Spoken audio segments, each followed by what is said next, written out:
passed health and safety laws a year ago, but in the last fortnight, 7 people have died in workplace accidents. So I want to talk a bit about work health and safety because it's, we have quite a shameful record.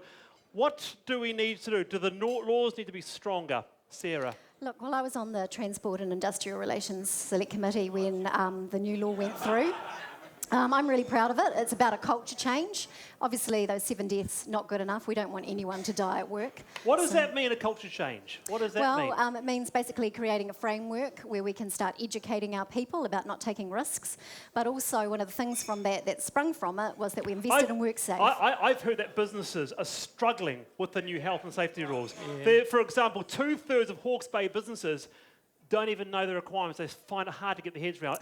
The message is not getting through. Well, we've invested an extra $36 million into WorkSafe, and that's to help their capability. Okay, Ron, what do you make of this issue? Well, one, that shows that these wonderful legislative changes haven't changed anything.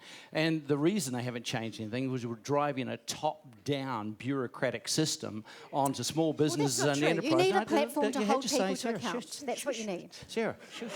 Yeah, straight.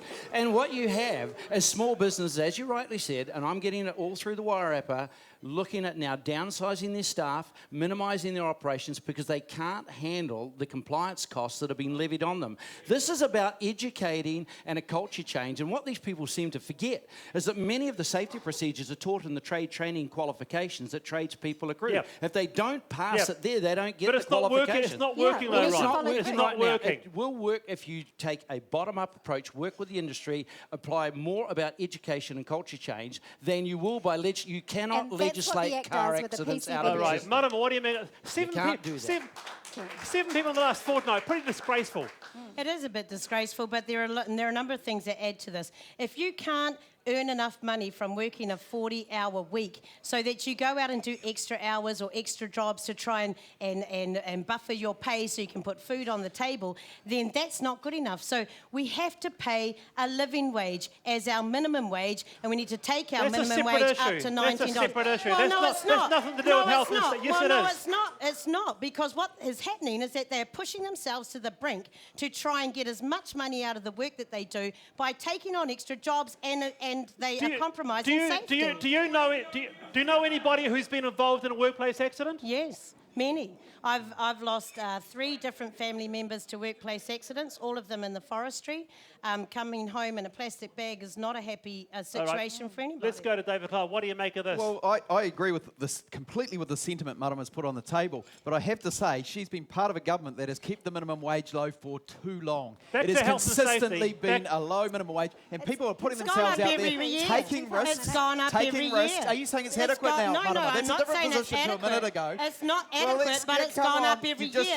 And when you were in the government, you didn't put it up at all. No, it's not true. That is not true. We're up $5 in 5 years. It's dropped in real terms.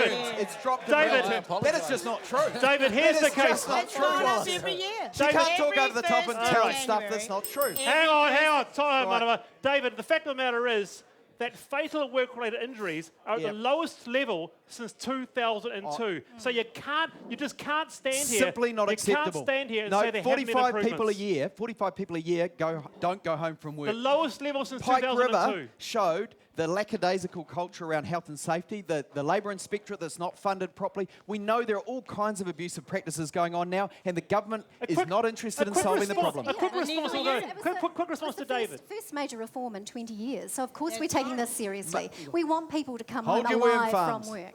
So, yeah. All right, let's go to Charlotte. We'll come back to you guys. Wallace, I'm here with Fred from sunny Otaki. Fred, you must have a lot of forestry friends in your neighbourhood? Yes, well, I was actually with one of my friends on the weekend over in the Wairarapa. He's got a PhD in logging, been over 35 years a logger, and we had quite a discussion about it. Every time they get to work, they stop and they have an hour's health and safety. But the problem with logging is you've got unscrupulous employers demanding the maximum effort for minimum wage, and those guys are just too tired. They are too tired to practice safe common sense.